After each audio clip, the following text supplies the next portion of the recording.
having me and for everyone for coming along.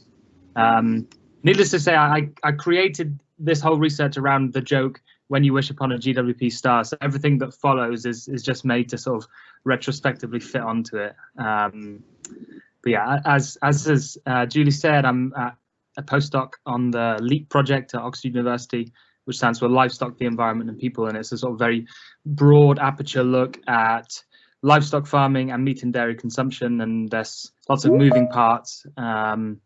There's climate modelling type people, and then there's health behaviours type people, and then there's people like me who are social scientists who, as you'll see over the next 30-40 minutes, I'm interested in the way that all of that hard science gets metabolized by different people in the food system, you know, consumers, farmers, retailers, politicians, how all of that stuff gets metabolized, and really how different ideas around good and bad food and good and bad farming are a sort of equal blend of science and superstition and value judgment and prejudice and all this sort of stuff. And yeah, the presentation will focus on the publication of a new global warming potential metric, GWP Star. Yeah, so just a bit of an overview for what the research was, and then an overview for the presentation as well.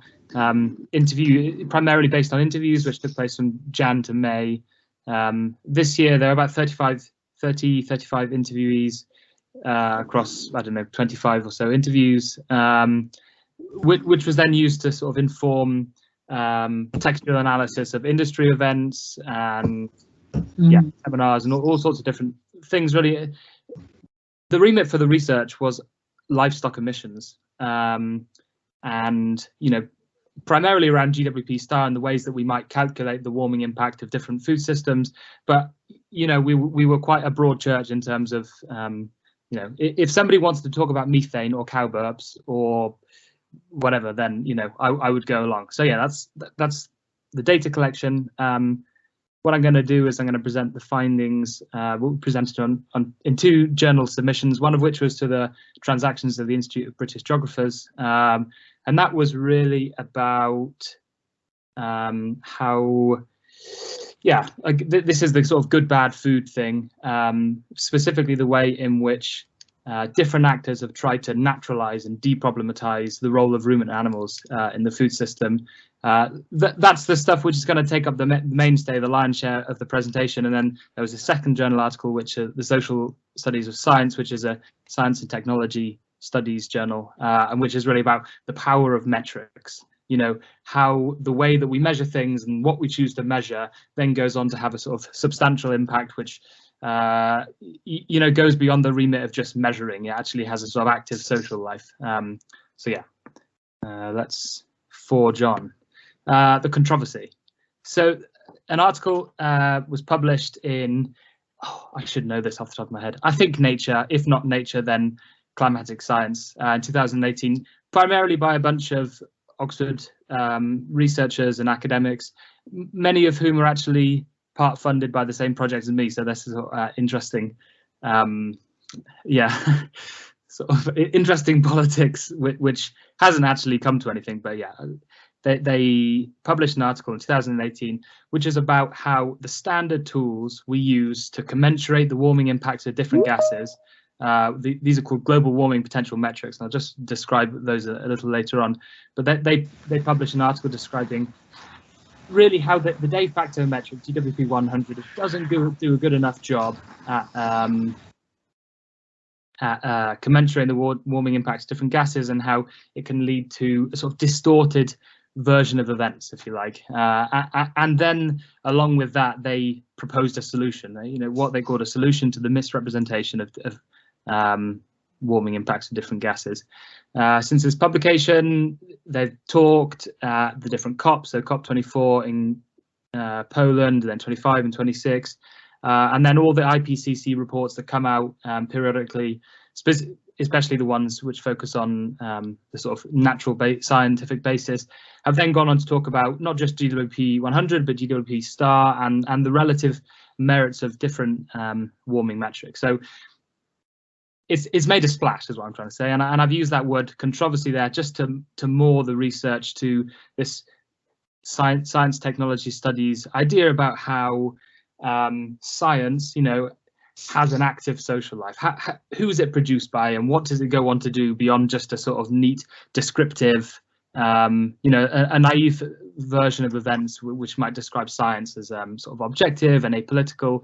Science technology studies and specifically science controversies is, look at this thing explode out into the world. It's clearly doing something more than just science.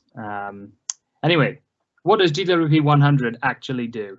I'm sure you all know this. What I'm going to do is I'm just going to whip through it just so we're all on this sort of shared playing field, because if you don't know what GWP 100 does, then it's sort of hard to know why GWP Star made the splash that it did. Right, so global warming potential metrics, of which GWP 100 is the de facto one. So, if you look at the UNFCCC or European emission trading schemes or any sort of climate governance activities, when you see those letters, CO2e, carbon dioxide equivalents, which is what that little E stands for, essentially it's been generated by this metric. And the way it works is that GWP 100 has emissions factors for each of the different gases. Another user has taken control. Take back control. I'm going to take back control. Sorry. So methane's global warming potential factor, emissions factor, is 21, and that basically means that in 100 years' time, which is the 100 of GWP 100, a ton or whatever weight emission of methane will have 21 times the warming impact of carbon dioxide. And that's a reflection of how long it lasts in the atmosphere and the sort of radiative force, how much energy is it trapping into the atmosphere. Okay, so that's what GWP 100 does. So you might ask, what is the problem? I mean, the basis for this whole thing is actually not very controversial at all. People have known for a long time that there are certain things that GWP 100 is not especially well equipped to deal with. And that's specifically the temporal dynamic of how emissions of different types of gases interact with warming. So, a problem I've written down here is emissions of long-lived gases like CO2 are never compatible with warming neutral targets. If we want to have a world in which we aren't doing any warming, then because CO2 and other gases like them live so long in the atmosphere, they act accumulatively in a way that a short-lived gas like methane doesn't. And this is the sort of crux of the argument, is that if you have a stable emission rate, so that's emissions over time of methane, which aren't growing or shrinking, then the methane is sort of contributed to the atmospheric stock at the same time that it's taken away through a process called atmospheric removals. And GWP 100, and this is the sort of major grievance, isn't really able to deal with that those warming behaviours, because it takes emissions as sort of isolated events. So it can't accommodate for the fact that some emission of methane might have come from a stable, steady emission rate. And so every emission gets chalked up as having a substantial warming impact. This is taken from a blog post written by some of the authors of the GWP Star Metric. I've put it just in here because clearly are better able to describe this thing than I can on the fly, and it's sort of worth reading. I'll just read it out loud. A power station emits CO2 by burning fossil fuels. When it shuts down, it emits no more CO2. However, the CO2 already emitted continues to affect the climate for potentially thousands of years. So even after closing down, that power station still contributes to holding up global temperatures. Not so the cows, and this is the sort of beginning of the engagement of the livestock and agricultural issue. If the herd remains the same size with the same methane emissions every year, it will maintain the same amount of methane in the atmosphere year on year. In terms of its contribution to warming, this is equivalent to the closed power station. The power station pushed up global temperatures when it was running in the past, just as the farmer's great-grandparent pushed up global temperatures when they were building up the herd of cattle. But neither a steady herd of cattle nor a defunct power station is pushing up global temperatures anymore. And the issue that if we apply the GWP 100 metric, they won't be able to tell the difference. They'll sort of calculate the warming impact of these different scenarios very differently. You know, the stable herd of cattle will get chalked up as having a substantial warming impact because, you know, the cows are still eating grass, they're still burping, they're still farting, they're still producing methane. However, the closed power station, if you apply GWP 100, will not have any impact because, you know, it's closed down and it's not doing any, it's not producing any more emissions. However, in sort of warming terms, they're doing roughly the same thing, which is not a lot. Okay, so this is just a little diagram comparing the different behaviors of flow gases and stock gases. Okay, so what does GWP Star do that GWP 100? We're nearly out of the woods of the science, guys, don't worry. It gets much more interesting and yeah, engaging very, very quickly. What GWP Star does is it compares pulses of long-lived gases like CO2 with changes in the rates of emissions of short-lived gases like methane. And basically what that means is that it can track and it can identify when emission of a short-lived gas like methane sort of correlates with a growing or a shrinking or a stable stock of gas in the atmosphere, and therefore it can calculate when an emission either contributes positively, negatively, or not at all to global temperatures. Okay, this is the question you really will be wondering. I care about sustainable foods, why should I care about GWP Star? Well, it's a good question, and I think that's actually the crux of the issue. You know, this is really an esoteric, arcane, marginal difference in the way that you might want to commensurate the warming impact of different gases, and therefore is not the usual hunting ground of people who are involved in sustainable food and sustainable farming. And yet, Farmers Weekly, Farmers Guardian, the NFU, CLA, all these people who have got skin in the game, or, you know, they think they've got skin in the game, and they're running all these seminars, they're producing articles. You know, just sort of normal farmers that I've been speaking to have carted out very, very sort of involved and intimate knowledge of these different calculative differences. So what's going on? I mean, part of it has, this interest has been stoked by the people who created the metric in the first place. You know, they've used essentially the agricultural sector as a case study to demonstrate the distorting impacts that metric and design can have in the distribution of warming responsibility. They've gone on to present things at the farming conference, and they've gone on to have interviews in different farming industry presses, and they've gone on to say, you know, if what we're really worried about here is warming, and, you know, global warming potential 100 metrics essentially arguably over-exaggerate the warming impact of gases, you know, the warming impact of cows and livestock. You know, there's plenty of situations in which a herd of cattle is compatible with warming neutral targets. You know, so long as we're keeping methane emissions stable, be that through a stable herd size, or be that through methane capture technologies or feed additive type sort of climate fixes, then, you know, livestock, there are plenty of situations in which ruminant agriculture can have a negligible impact on the climate. Okay. This is where I think it begins to get quite engaging, and as I was talking to, you know, different farmers and different advocacy groups and different scientists or civil servants about this issue of livestock emissions and food sustainability, what we've called a food story in the paper just begins to crystallize and come into focus. And obviously a huge part of that food story is you know, above ground, which is about, you know, emissions and the warming impact, and so much of the discourse around the sustainability or not of red meat in particular is about, you know, the warming impact of eating these sorts of things. GWP Star then becomes interesting because it offers this sort of legitimate calculative framework within which the conclusions about the high warming impact of ruminant animals can be unsettled.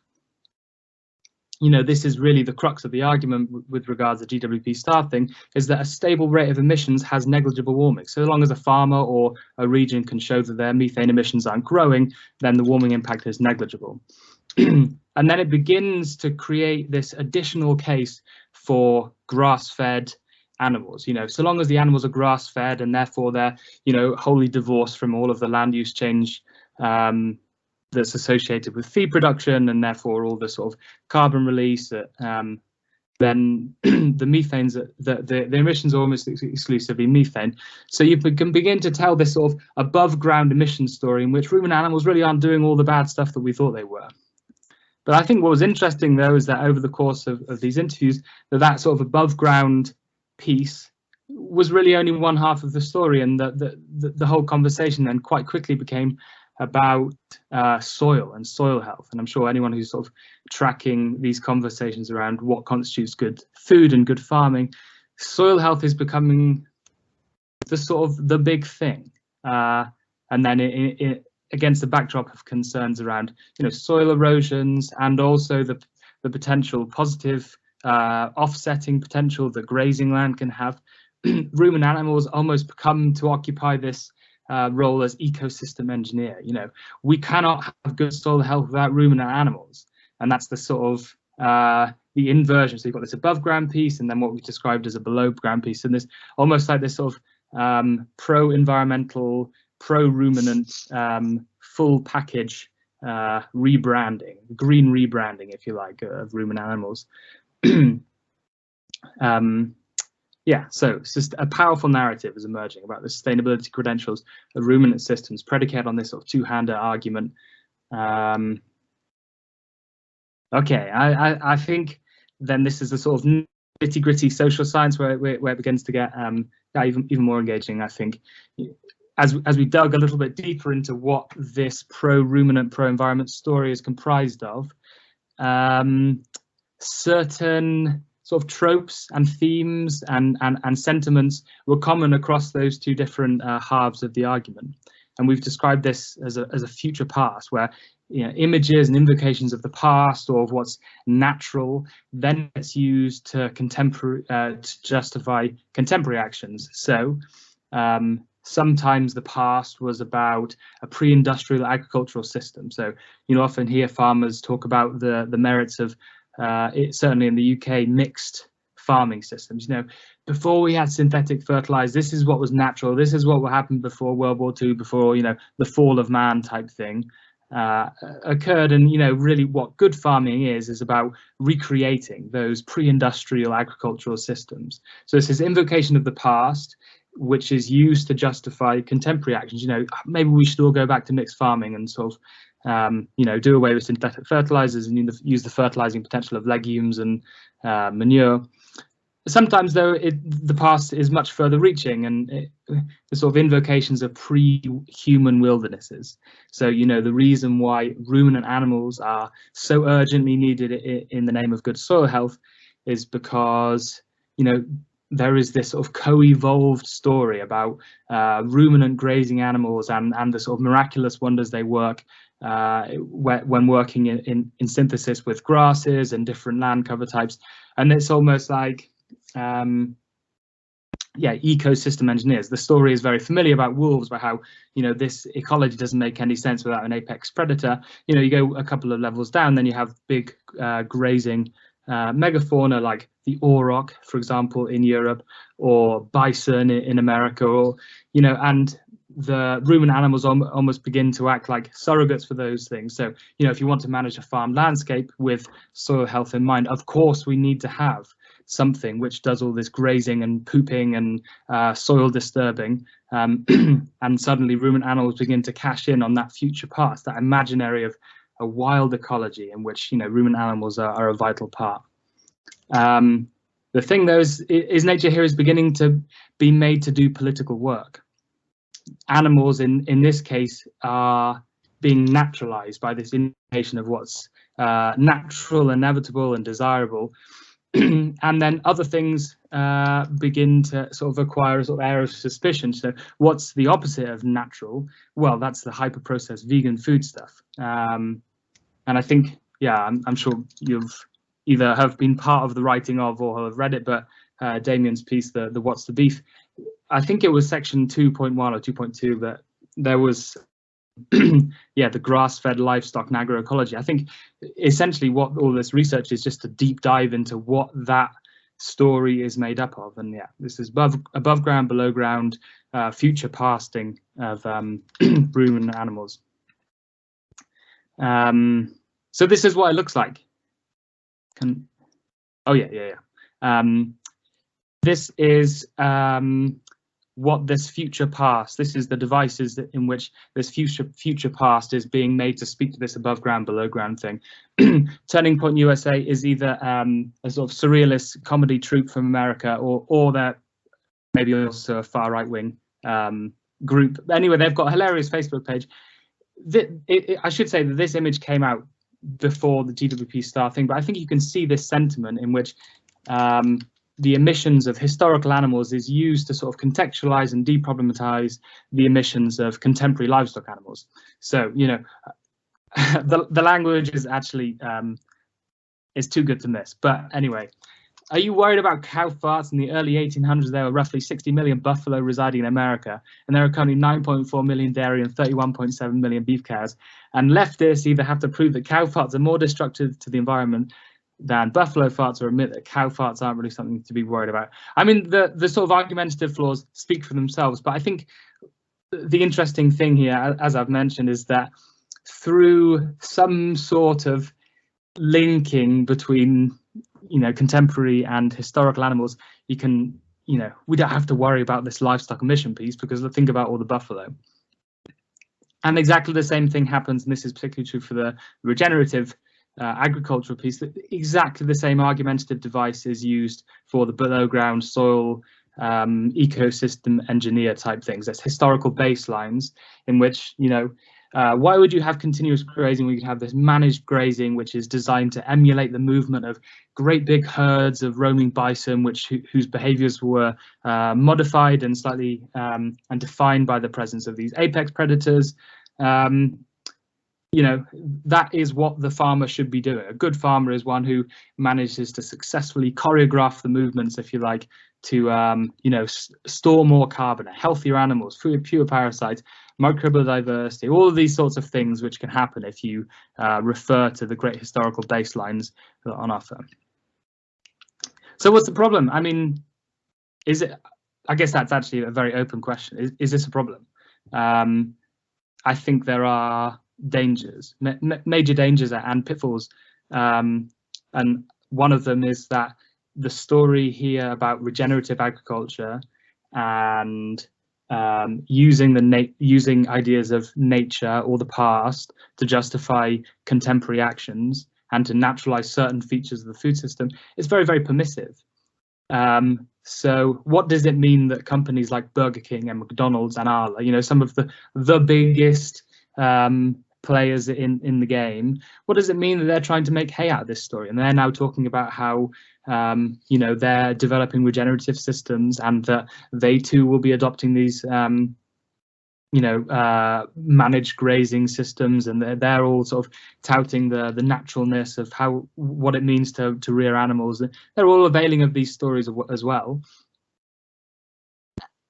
Permissive then in the political sense, in that it's available to very, very big actors, just as it's available to sort of small or radical food producers. It's also permissive in the sense that these ideas are sort of geographically free roaming. You know, what does it mean that I spoke to a Lakeland farmer who was telling me about how isn't it great that he was managing his sheep, and well, yeah, mostly his sheep, in ways that, you know, in this sort of managed grazing land, which originally was developed in sub-Saharan Africa to mimic the movement of great big grazing animals in the sub-Saharan plains. I mean, that's a strange thing going on, isn't it? You know, that a farmer is telling me that this is natural and therefore good, but really what he's doing is he's emulating, yeah, ecologies which are sort of distantly transplanted. And then the same thing, you know, dairy farmers saying, you know, the methane produced by my dairy animals aren't a problem because, you know, there are all these bison in America. It's a sort of strange argumentative device. If yeah, it's also, and this is a sort of classic trope in geography literature, is that invocations of the natural are can quite successfully short circuit conversations about plausible alternative courses of action. So although it may well be somewhat natural to manage animals in this way, and maybe it will is somewhat natural for methane to be produced by these animals, what are the opportunity costs? What is there still not a reasonable conversation to be had about the merits of afforestation schemes? It might not be natural, but if what we're really interested in here is carbon sequestration, then trees is, I mean, there's so much sort of high profile and bad press about carbon offsetting merits of tree planting schemes, but those conversations shouldn't be short-circuited by, well, this is natural and that's not, therefore and on and on. So yeah, those are the dangers I see them. Hopefully we'll be able to have some conversation after this. Okay, so I've gone through the first journal article, the transactions one. I'm now just going to I'll spend about 10 minutes talking about the makeup of this second science technology studies article, and then I think is that right, Katrina? We'll have some sort of Q&A after that. Yes, absolutely. We'll have about 15 to 20 minutes. Yes. Okay, cool. So this journal article turns on the idea of performativity. Performativity is a long-standing word idea that has had traction in a lot of different academic disciplines. I mean, it started its life as a philology and philosophy of language idea, and essentially it was designed to capture instances in which words have more than semantic content. So when I say I do at a marriage ceremony, for example, it has some sort of legal meaning. It does something in the world beyond just sort of convey sentiment to the people who heard it. That idea then got sort of taken up by scholars of gender and gender theorists who want to sort of make claims that gender is a sort of social construct that is constantly updated and also reinforced by gender script behaviors.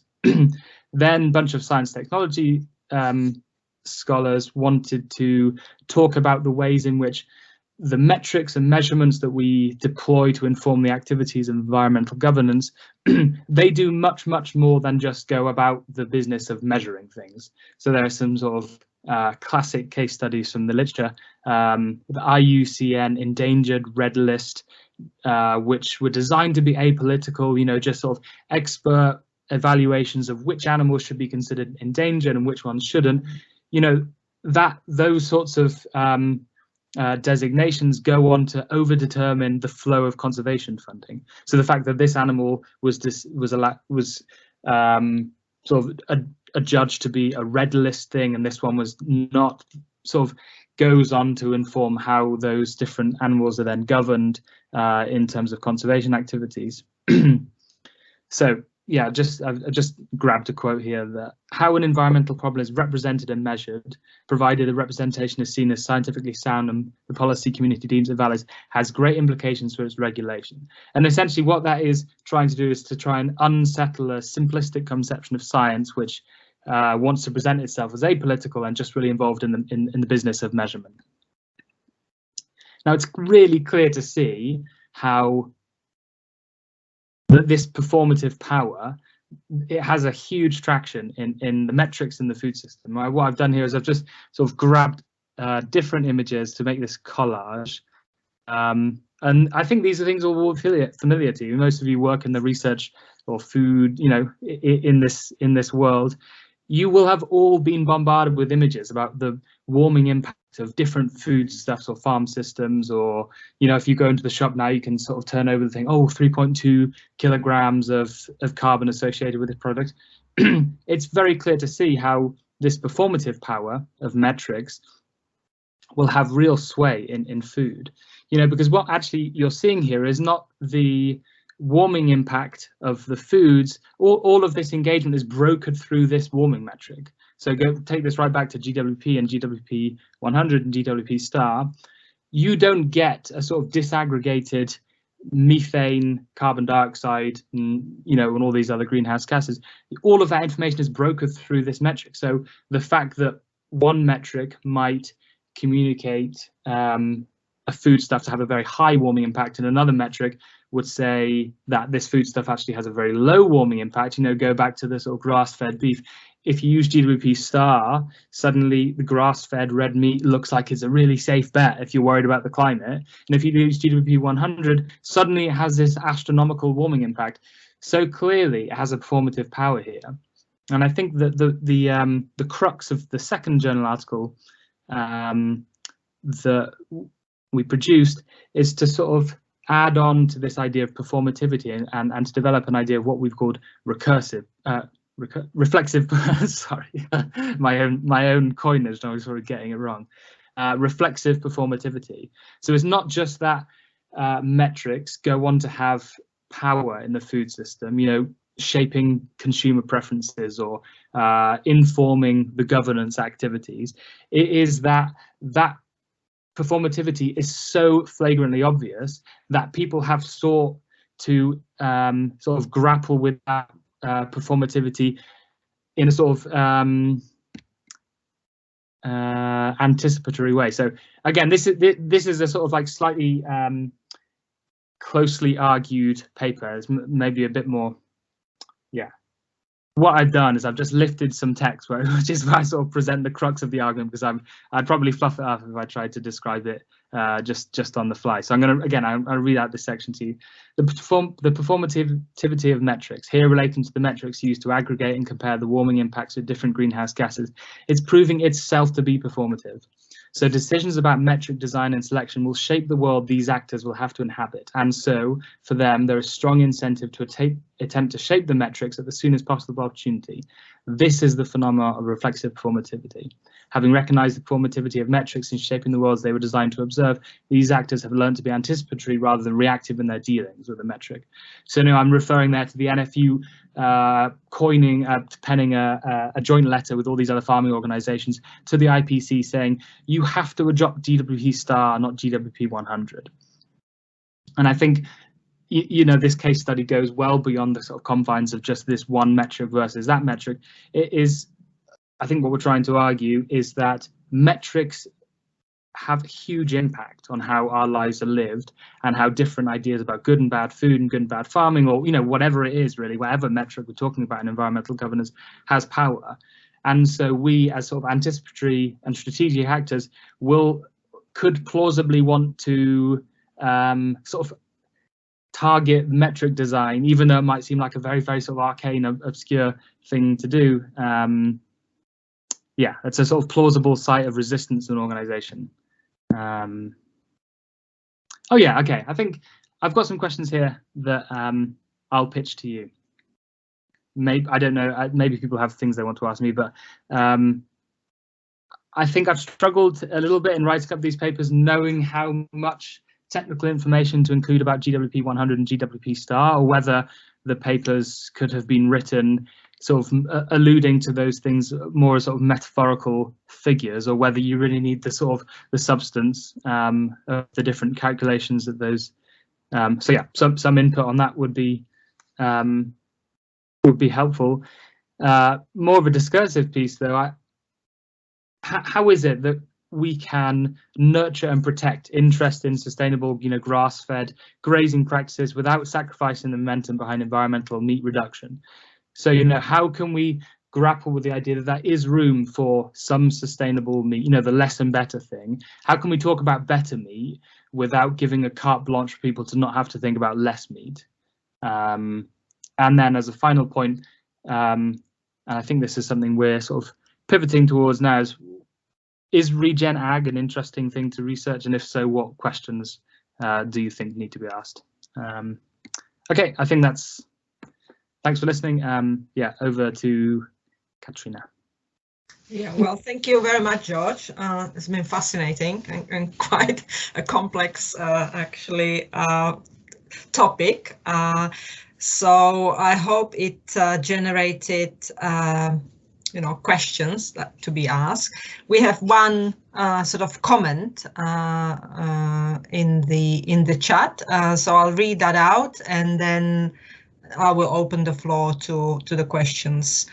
I mean, you can probably see it as well, George. But the methane emissions, even by a stable herd of cattle, are converted to CO2 the conversion factor is small, but must be done on a carbon basis. So would you like to maybe elaborate on that? Sorry, I'm just going to read that again. Methane emissions, even by a stable herd of cattle, are converted. Do you mean some of the methane, once it's up there, gets then converted to CO2? Sorry, Tony, I might have to. Tony, can you maybe ask the question or elaborate on your comment?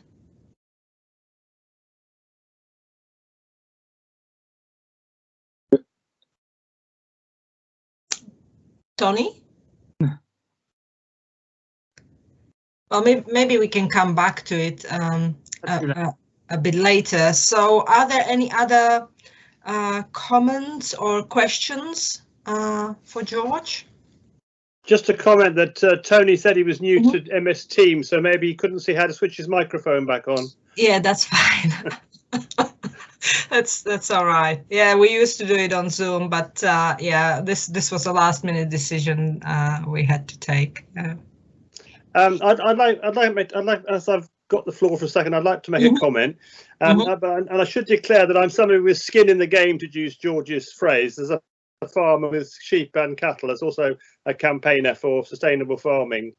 I think, you know, there's not much you said that I disagree with, but I think what you're taking a sort of overly academic approach to what's happening, you're minimizing some of the issues which regenerative agriculture is attempting to address. You know, we do have a genuine problem with 40% of arable soils in this country seriously degraded, and globally that's a major problem as well. And people have been led to believe that soil degradation is largely caused by overgrazing. But if you take, for example, just look at somewhere like Morocco, you've got overgrazing with sheep and goats in the Atlas Mountains causing serious soil erosion. But trace it back a bit further, and 30 or 40 years ago, those pastoralists who've now moved to the Atlas Mountains were farming some of the better land, which has been taken over by European supermarkets and farmers who've been sponsored by them, supplying vegetables to European consumers. So it's not always as straightforward as it seems. No, yeah, definitely. I mean, as a I think as a general point, you know, how can I, or we as academics, sort of think meaningfully about these tricky issues? You know, we're not activists, and I have a sort of personal belief about this, which in a sense is, you know, thinking about these things as an academic, I need to sort of divorce what my, you know, convictions are and my sort of the little inner activist in me from the sort of academic descriptions. But I think, you know, all of those concerns that you've raised there and the case studies, that, yeah, hugely powerful. And I think that's why that the thing I put in the penultimate slide, how can we talk about better meat while still talking about less meat? I've asked that question because I do think the better meat, and as you described, the salutary benefits of good grazing practices, I'm excited by those things as well, really excited. But I want to be able to sort of have that conversation without giving people a sort of free hand to not talk about the less meat. So I take all of what you say and think, you know, I wonder that myself. You know, what is my job here as an academic? I'm excited by these things, but I'm not an activist, and I don't really think it's. Can I make one more point, just as I've building on from that? But very quickly, please, because we have a number of other questions. Okay, I'll keep it quick. It seems to me that nothing to do, GWP Star does not take away the argument for reducing methane emissions. Globally, we need, you know, we've got such a big problem that methane needs to be cut, but there's a great deal more that can be done to reduce it from fossil fuel emissions, from extraction and other areas as well. The other thing I think really is important about GWP Star is that when you do the calculations,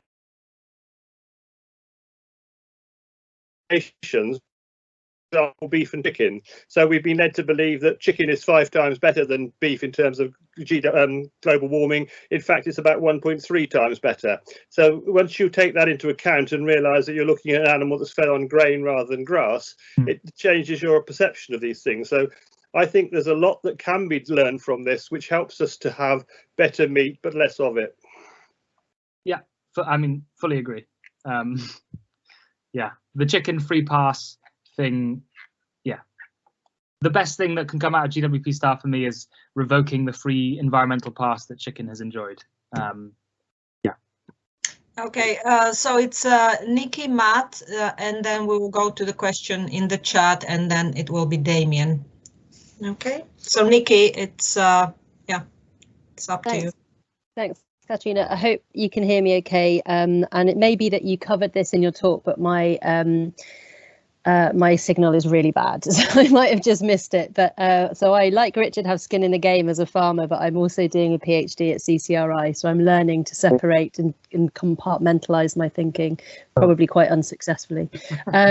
But what I was really interested in was what you were talking about, farmers who were citing examples from nature, particularly that might not have had kind of regional or local significance, and how interesting that was. And I'm really interested in how that farmers are often having to take like a defensive stance, and even if you ask questions that aren't necessarily antagonistic when you're interviewing them, quite often you get a sense, or I found this when talking to other farmers, of having to justify their existence, and quite often almost kind of clutching at straws to be able to justify practice. And I just was wondering if you had any more to sort of say on that issue, and this kind of additional challenge that farmers feel they're being, or a lens, I guess, that farmers feel they're under at the moment. Yeah, definitely. I think it's a really good point, and it's actually, I suspect, one of the animating forces behind the original climatic scientists behind GWP Star, where the fact that so much conversation and attention and energy has gone on to thinking and chewing over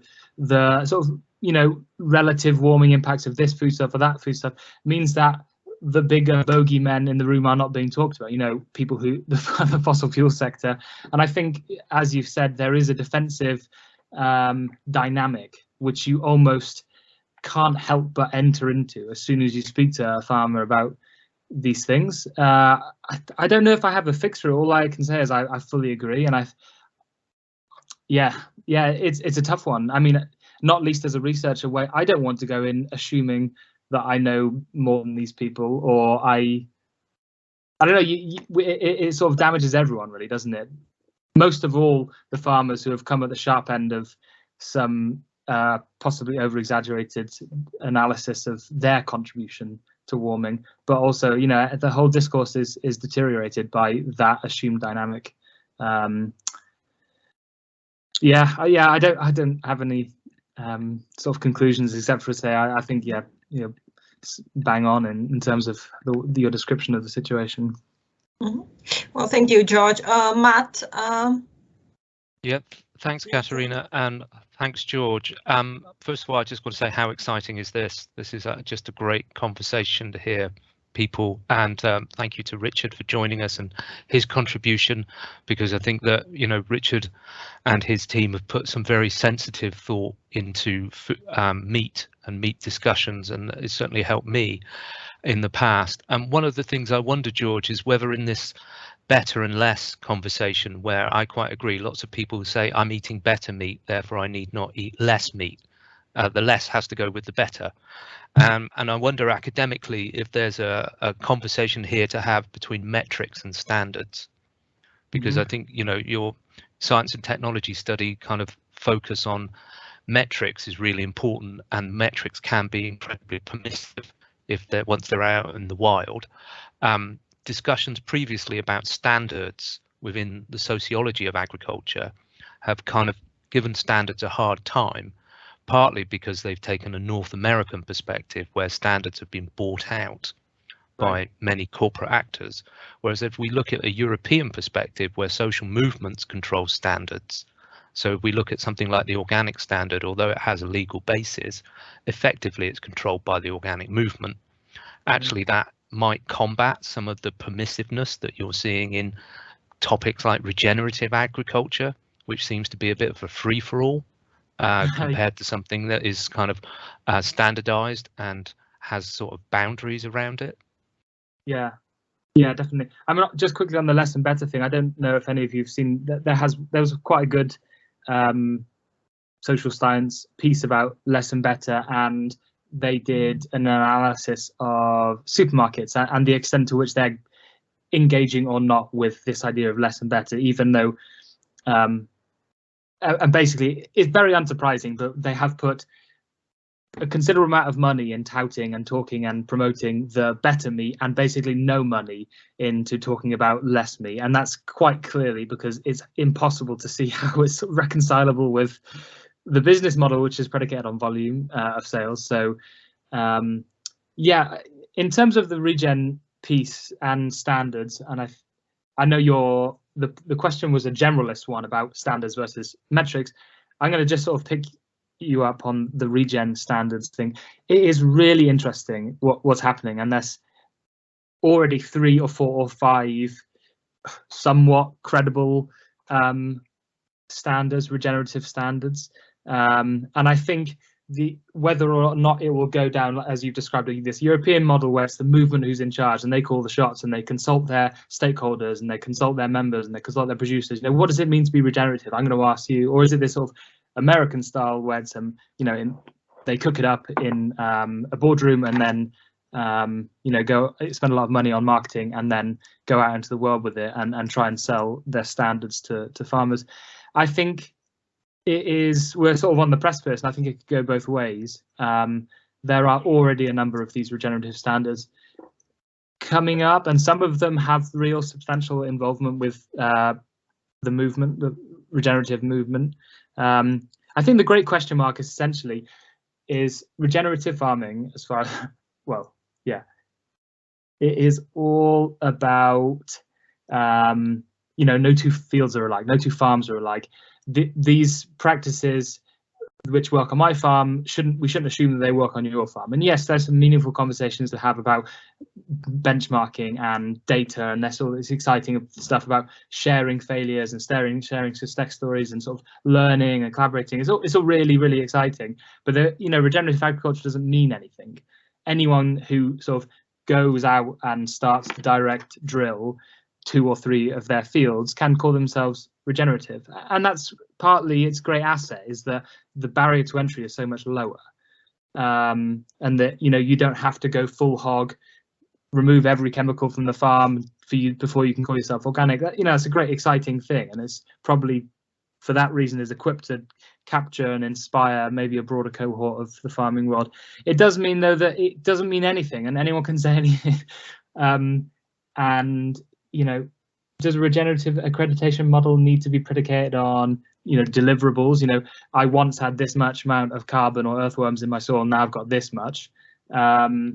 Maybe that's the way of doing it, sort of results-based accreditation scheme. Maybe it's not, I don't know. But yeah, like you say, Matt, I think it could go any number of directions, and I would say watch this space. Thank you very much. We'll take the question from the chat, and then we'll give the floor to Damien for his question. So in the chat, Zach's question is, does the GWP Star Metric accurately reflect how the shorter life of methane in the atmosphere means cutting it could have a disproportionate impact on warming? Because of the GWP Star Metric suggests we could keep methane emissions stable and it wouldn't add to warming. Yeah, well, I guess that's like the beating heart of the metric, is that it's designed to digest and better represent the warming impact of short-lived gases. I think one thing which I think you're alluding to but didn't quite put down, and actually I didn't really give too much oxygen to it in the talk, but there is also a sort of cooling opportunity here. If you're still producing methane, but it is essentially cognate with a reduced stock of methane gas. So if our emission rates are going down, last year I produced X amount of methane and this year I'm producing a little bit less than X. Over time, the stock of methane is going down, and therefore, this is a sort of really a semantic thing, but you could argue that methane emission is contributing to a cooling effect. And again, this is a sort of a manner in which ideas of naturalness can short circuit good conversation. But there is, maybe GWP Star doesn't just sort of say, oh, red meat isn't as bad as we thought. Maybe there's this great incentive to avail of the short-term cooling potential of massively and quickly reducing methane emissions, be it from, like Richard said, through different fossil fuel production processes or through livestock agriculture or other agricultural systems. So the GWP Star thing, the sort of ethical implications of GWP Star are much more equivocal than some people make it out to be. So yeah, in answer to your question, yes, the GWP Star thing is about that exact issue of reflecting the warming impact of short-lived gases. Yeah, but there's also this cool, interesting thing about cooling, which is slightly under discussed, I would say, but interesting nevertheless. Thank you, George. Damien? Thanks, Katerina. Thanks, George. That was really brilliant, really great talk. And it links really well. John Lynch gave a talk about some of this stuff a little while ago. Well, I can't remember when it was. It was maybe a couple of years ago, but it's a really nice link to see doing the social science analysis of it. I was interested actually in the kind of wider politics in a way, because I guess the question is, why do we not use the GWP Star? And is that because of a wider set of lobbying which is going on? I mean, it was interesting, if you look at COP26, that agriculture didn't actually feature on the main agenda of the programme for different reasons. There was a great deal of discussion there, quite rightly, about, you know, some of the fossil fuel related stuff. But I'm just wondering, is there a wider politics going on as to why we don't use the GWP Star metric, or is there a critique of it which is maybe undermining its validity or something? I'd just be interested to know your sort of take on that if you have it. But thanks for a brilliant talk. Yeah, cheers. Oh, could you just put yourself on mute? I think it's room's quite echoey in there. Cheers. Yeah, yeah, it's a really good point, and I basically didn't touch upon it at all in this presentation. But the history of metrics and why some are used and not others. It is essentially it's a question about legacy. You take the European Trading Scheme, for example, or the UNFCCC Paris goals. They are all of those goals are predicated around usage of GWP 100s. So what does it mean halfway through this climate governance cycle, if you like, to sort of change the thing? Which the reason why people are excited about it is because it produces different evaluations of the warming impact of the same behavior. So what does it mean to change metric halfway through? I mean, that again is not an issue of this one is technically superior to that one and therefore we should use it. That has political implications which aren't sort of soluble to scientific conversation. So there's this sort of legacy issue. This is what all of our climate governance is designed around: who gets to decide that we should change. There are actually, the second point you made is, actually, are there some grievances with the GWP Star issue which are unresolved such that it's not so overwhelmingly superior that it's a clear-cut case that we need to, one way or another, get it into the UNFCCC and the IPCC workings.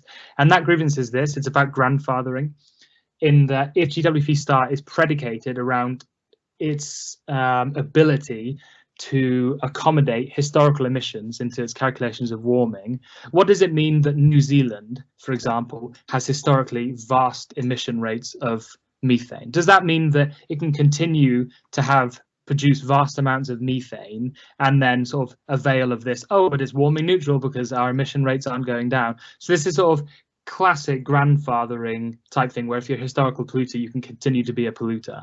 So there's like an environmental justice issue going on there as well. But yeah, I think the IPCC, the most recent report, which talked about GWP Star, again, thinking with like a sort of SGS hat on, it's really interesting to see how what is essentially a scientific organization, it cannot not grapple with the fact that these things have social lives. Science has a social life. And they said, this is a political issue, actually. It's not really for us, the bunch of scientists, the crack minds of the world talking about climate science. It's not for us to decide. And I think that's true. It's not for them to decide. It's a political thing with political and social consequences. So, there isn't a huge amount of sort of democratic stuff that goes on in the UNFCCC, or the IPCC. So it's sort of, that political conversation probably won't happen, and so who is it who will call the shots about this metric or that metric? So yeah, it's a good point. I personally don't think it will go anywhere. What the best case scenario is that countries will be able to avail of something like GWP Star alongside the mandatory commitments to using GWP 100 in their reporting, which countries already can really do that. They said initially the rule was you have to use this and only this, and now it was if you want to also submit some evaluations using some other metric, please be our guest. So long as you don't, you know, you have to also use the GWP 100 one. Thank you. I'm aware of the time, but this links nicely to Lydia's comment. Lydia, if you want to take the floor and ask that, and then we can go back to Tony, and hopefully, yeah, we'll get there. Lydia, do you want to read that out? Or yeah, I can read it. Yeah, Lydia? Hi there. Yeah, it was just a comment really, because I've sort of witnessed similar differences in different metrics in water footprinting as well, which produce dramatically different results. And I think that sort of highlights, as well as your presentation, you know, the importance of scrutinizing these metrics at this deeper level, and the importance really of academics being really transparent about what's included, what's not, and the implications of that, so that these discussions can occur. Yeah, I think it's a really good point, that transparency thing. I wonder though whether it will go there is a sort of cynical part of me that thinks that even with all this transparency, the metrics still have power. So I'm thinking about food labeling, and which is, you know, something we're potentially thinking and looking at in the next couple of years. Food labeling, for example, will have a huge amount of power in determining consumer preferences for sustainable or not sustainable food, even if there is vast amounts of transparency that goes on. You know, people like me, you know, prodding the metric and saying, what are you made up of? Who made you? Why have they made you? What work are you being made to do? It will still sort of structure consumer preferences. So I guess there's a little defeatist part of me who wants to say, even with the transparency, which I think is very necessary and good, the power will still, prove decisive. But I think the point is a good one. And yeah, you know, you take your pick. Whatever issue of environmental governance you are talking about, metrics have power. Mm-hmm. Thank you, George. Tony, you've made several comments in the chat. Would you like to sort of ask a question, or sort of pick the most important one to you? Oh, hello. Yes. Can you hear now? Yes. Ah, great. Thanks. Great stuff, George. It's good to see this being discussed. I was trying to do this, but there's definitely a lack of unbiased data. Usually it's one-sided stuff, one side or the other. The aspects are not being compared. I'm most concerned about, well, many things, but soil sequestration of carbon is an important feature here, and I'm just wondering whether it might be more effective to use rewilding and forestation and reduction of grazing lands, or conversion of grasslands to a more carbon sequestering kind of ecology, including restoring peatlands and this sort of thing that we're doing. I think that would be the metric. The soil carbon would be the metric that I think is central to all of this. Yeah. Thanks. Yeah, I mean, in terms of soil carbon sequestration metrics, I have a lot of conversations around this exact thing, and there's pretty much one metaphor that people reach for when describing this, and it is Wild West. There is no stable, reliable way of measuring it, and there's no really stable, reliable baseline data from which we can judge additionality. You know, I don't think it's beyond the wit of man, and I don't think the fact that we haven't got this stuff nailed down doesn't mean that we shouldn't try.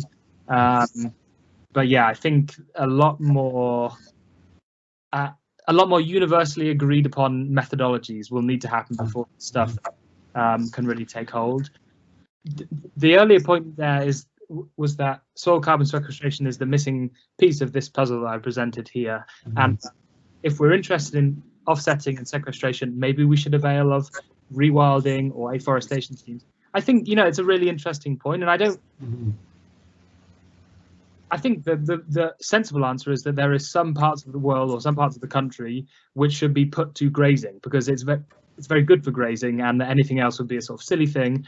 And there's some parts of the country and certain landscapes which should be, you know, conversations about rewilding should really happen. And I think the danger is that totalizing one or the other, and this is what I'm worried about, is that when I hear people say, oh, this is natural, and therefore we don't need to have a conversation about what we should do because this is natural, you know, grazing, this is natural, and planting trees is unnatural, and therefore, you know, that's the dangerous route that this conversation could go down, which is why I think sort of invoking nature is always a sort of flighty, touchy issue. But yeah, like you say, the offsetting sequestration thing is really important, and conversations need to be about what we do where. It's worth saying that die-hard regenerative agriculturalists will say we can do whatever those tree advocates can do, we can do better. And I don't have an opinion on that. You know, that's a sort of empirical question that needs to be exposed to greater to light and to more scrutiny and to more research. But it's worth noting that there are people who think that, you know, don't bother with trees because we can do more with cows and grass and soil. And yeah, maybe they're right. Well, yes, I mean, the cows do have a sort of a turnover. They are removed, I think, at an average age of 4 years. At least that's dairy cattle. Maybe beef cattle stay a bit longer. If we were allowed nature to take place, they would live for maybe 20 years. So that would be a different sort of ecology altogether. And with that note, I think we'll have to finish because I'm conscious of the time, and I am more than sure that, you know, we could be here much longer, and there are some further comments in the chat. We will obviously save the presentation, and thanks to George, we will share the slides on the SlideShare, and we will also share the recording of his presentation on YouTube. So please watch CCRI website or social media, Twitter. When our colleague will, you know, once posted, he will definitely put out the message. So thank you once again, George, for a fascinating talk. And I'm more than sure that this is, you know, this is such a dominant topic nowadays that there'll be a time in the near future to come back to it and maybe elaborate it a bit more, or sort of see it from a different angle. Thank you very much for joining us today, and yeah, have a very Merry Christmas, all of you, and we'll see you back in the new year. So on behalf of the entire CCRI seminar team, yeah, have a nice rest of the year, and hopefully the 2022 would be much better and nicer, and we'll have much more freedom. So we might be able to even, you know, meet face to face and have a good discussion. So thanks a lot, and we'll see you in January. Yeah, thanks for having me, and yeah, very good to see you all. Some yeah, likewise, George. Shame we couldn't do it. You know, face to face, but hopefully next time. Yeah. Thank you very much, George. Thank you, everybody. Thank you. Cheers. Thank Bye. you, George. Okay.